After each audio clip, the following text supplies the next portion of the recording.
Olá, sejam muito bem-vindos ao meu canal Tatiana Sampaio, onde nós estamos aqui nessa jornada pelo paraíso com Dante Alighieri, Beatriz e muitas almas beatas.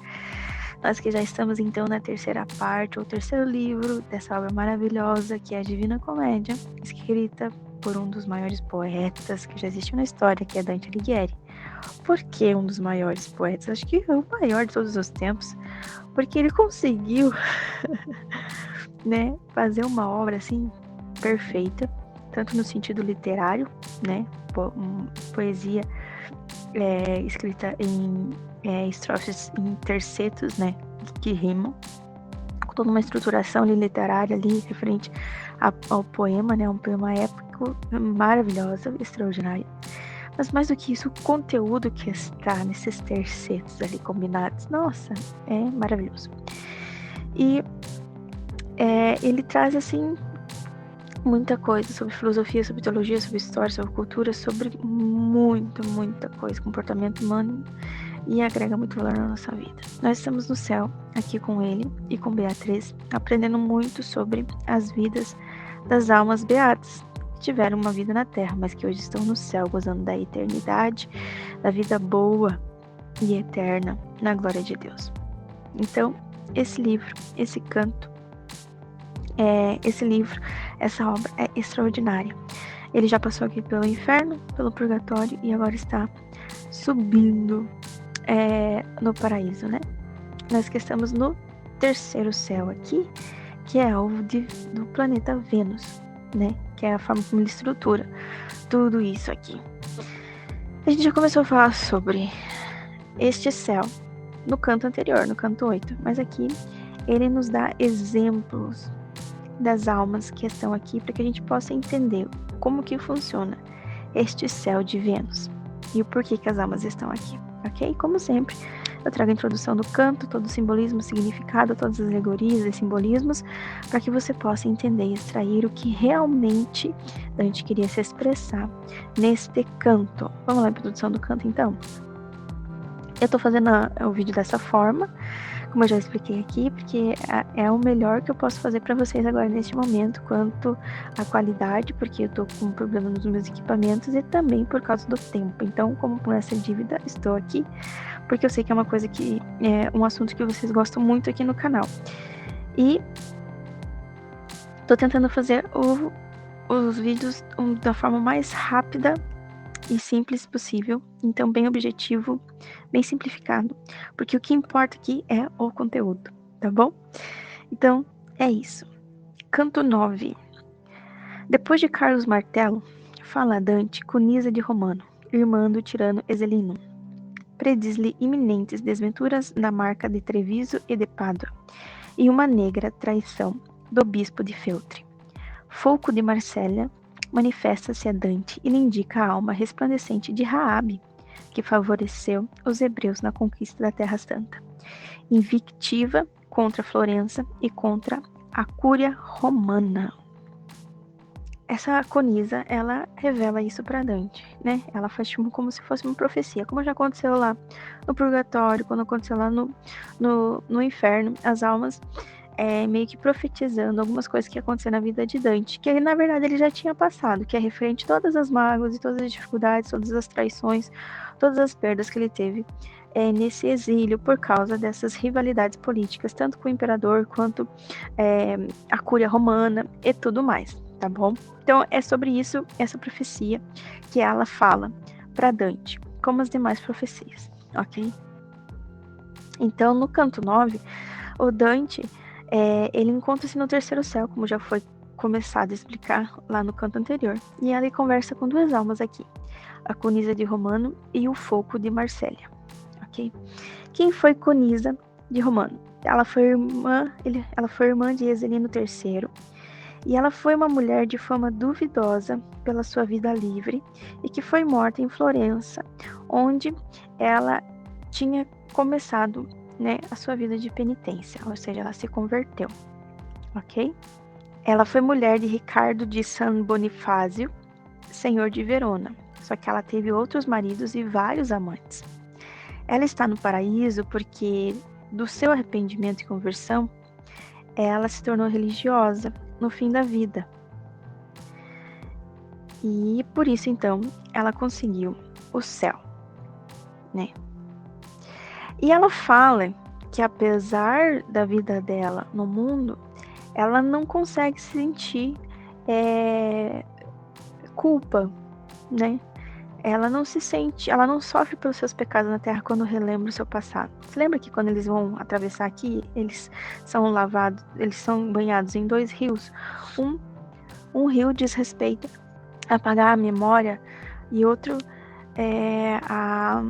depois a apagar apenas a culpa, né, desses pecados. Então eles não sentem aqui, eles não sofrem, não sentem culpa nem remorso por causa do grau de beatitude, por causa do estado de beatitude das almas, ok? Então, Coriza de Romano, ela foi essa senhora de Verona e é a primeira alma que Dante interage. Ela teve muitas amantes ao longo da sua vida, mas ela se converteu no final e encontrou a redenção. Ela fala sobre os danos e castigos que virão para a Marca Trevisana, uma região da Itália, entre a ilha de Rialto e as nascentes dos rios Brenta e Piava. Então ela prevê que os peduanos pagarão por sua crueldade, serão testemunhas da queda de um senhor presunçoso, e a cidade de Feltre sofrerá com a culpa do seu bispo. Esse senhor presunçoso é Risardo da Camino, senhor de Treviso, que foi assassinado em 1312 quando jogava xadrez. E o bispo é Alessandro Novello, que hospedou membros da família della Fontana e depois os traiu, entregando-os ao proposto francês de Ferrara, que os executou. E ele dá essa ênfase, né? Ele era um líder político nobre na região de Camino, né? E ele refere-se à presunção que é desse homem, que ele tinha essa atitude de se considerar superior aos outros, exibindo confiança excessiva em si mesmo e menosprezando os demais, ou seja, comportamento totalmente arrogante e orgulhoso, que ele preza aqui em mencionar. Ela destaca que a fama dessa alma ao seu lado durará por séculos, mostrando que os grandes homens têm uma vida além da primeira, que é referente ao Foco de Marcela, né? Então, em seguida, Dante então conversa com Foco de Marcela, um poeta provençal que se tornou bispo. Ele menciona então a figura de Raabe, que é uma prostituta que acolheu e escondeu os aliados de Josué durante a conquista de Jericó, colaborando assim para a vitória de Josué, né, no caso. E o Foco ressalta que Raabe está presente no céu junto a eles e que ela foi justamente recompensada pelo seu feito, recebendo uma posição de destaque. Raabe, como prostituta, ela está aqui no céu, como santa. Por quê? Porque ela fez esse ato em favor do povo de Deus, ok? E claro que ela mudou de vida depois disso, né? Ela, por causa disso, ela conseguiu uma posição boa dentro do povo de Israel, segundo a recompensa de Josué, e ela abandonou a má vida dela, né? Claro, né? E aqui ele compara, então, esse amor que ele sentiu durante a vida, por um bom tempo na sua vida, que levou ele a pecar por causa dessas paixões amorosas desordenadas, né? Levados pela beleza e pelas paixões.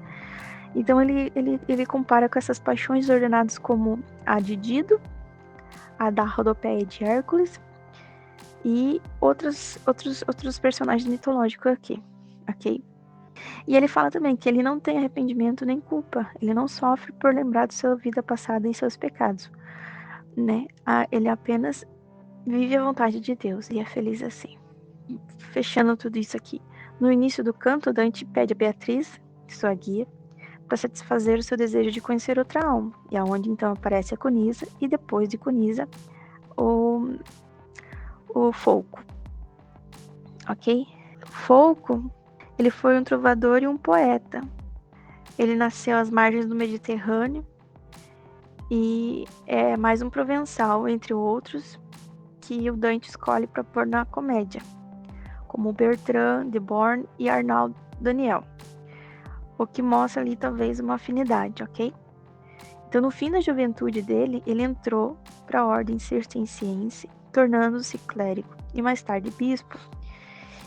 E por isso que Conisa fala que a fama dele na Terra ainda vai durar muitos séculos. Pela essa realmente mudança de vida, essa verdadeira conversão.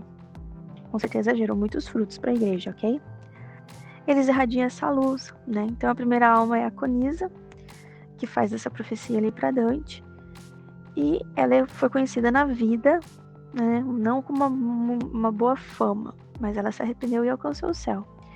Já ela foi senhora de muitos homens durante sua vida, muitos amantes, né?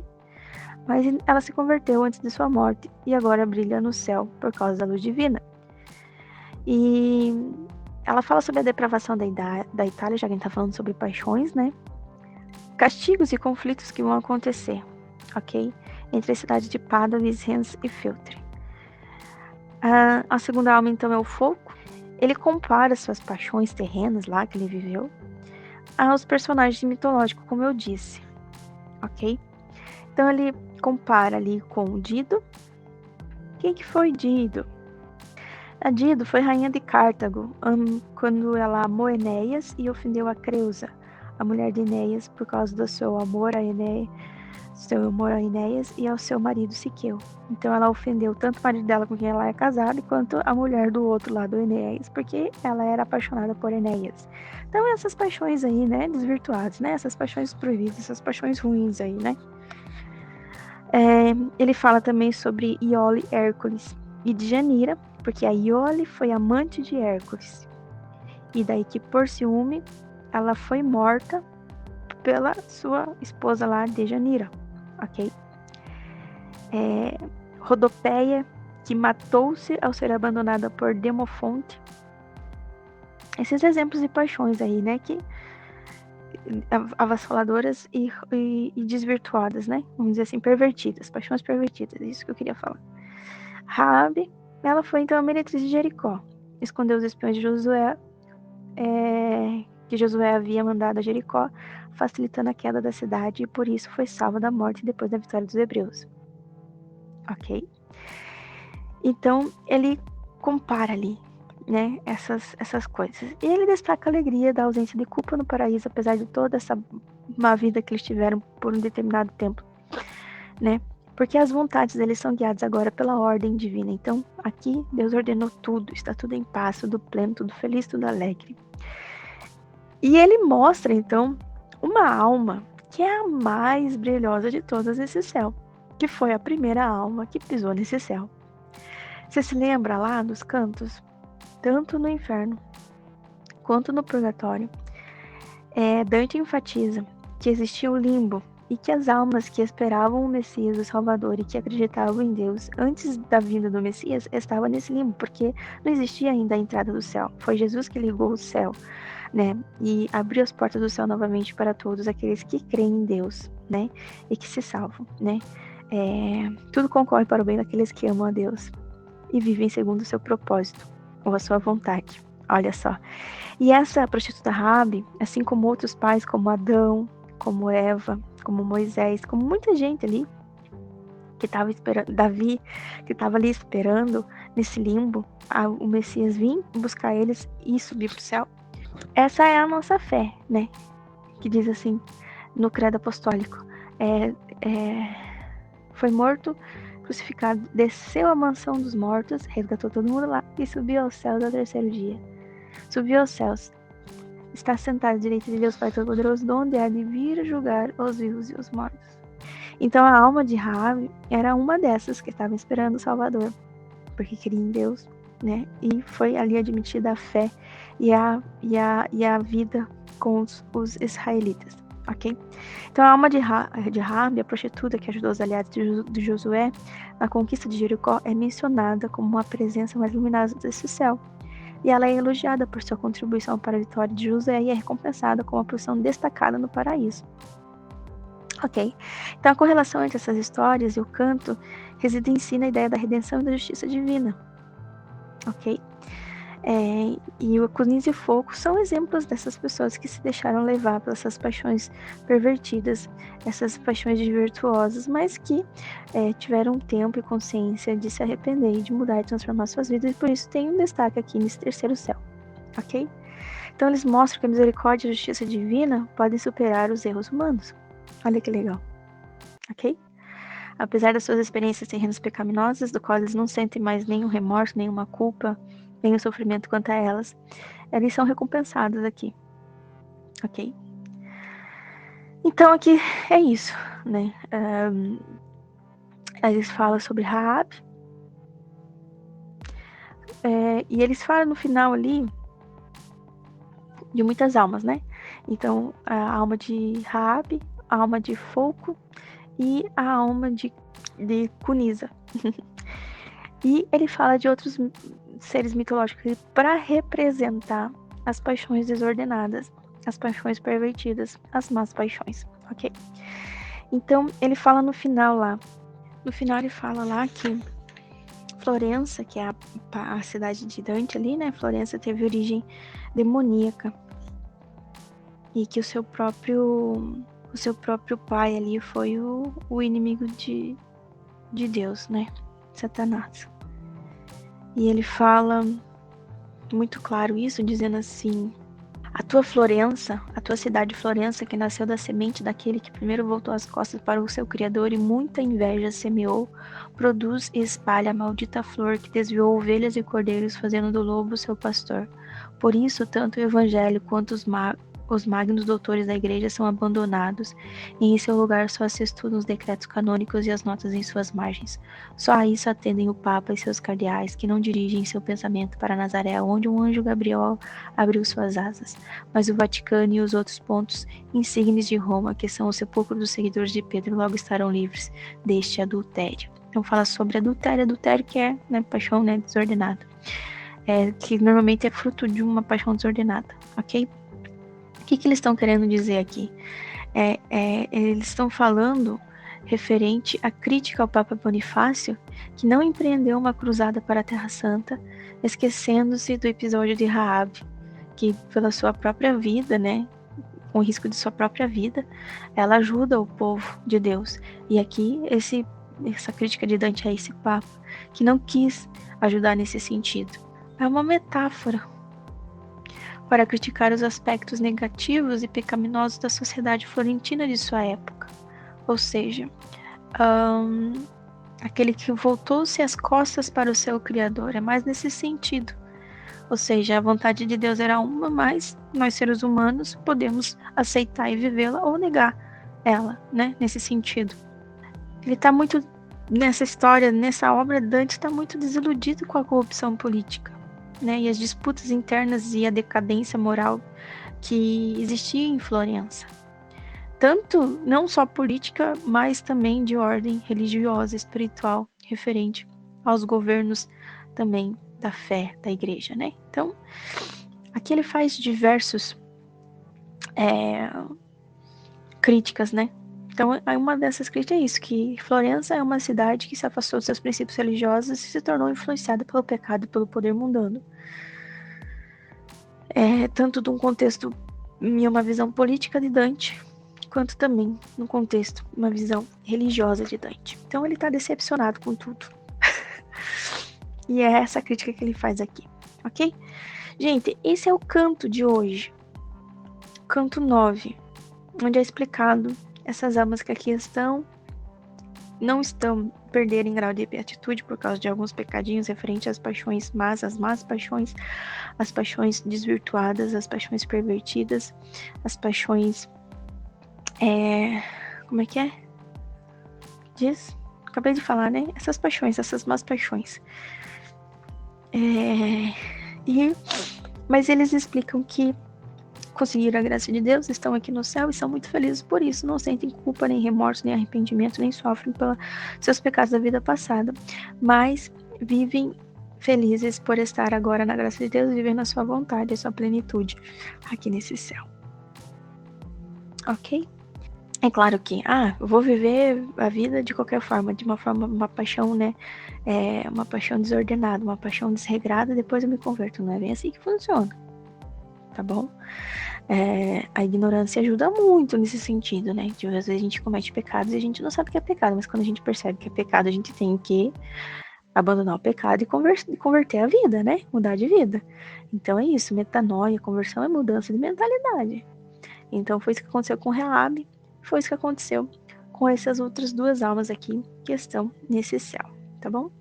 É isso que eu queria trazer para vocês. Deus abençoe vocês. Espero que você continue aqui comigo. Me desculpa qualquer coisa referente aos vídeos, mas eu estou fazendo dessa forma e acredito que ajuda bastante. A gente foca muito, muito e melhor realmente no conteúdo, tá bom? Deus abençoe você e até o próximo canto, se Deus quiser. Beijo, tchau.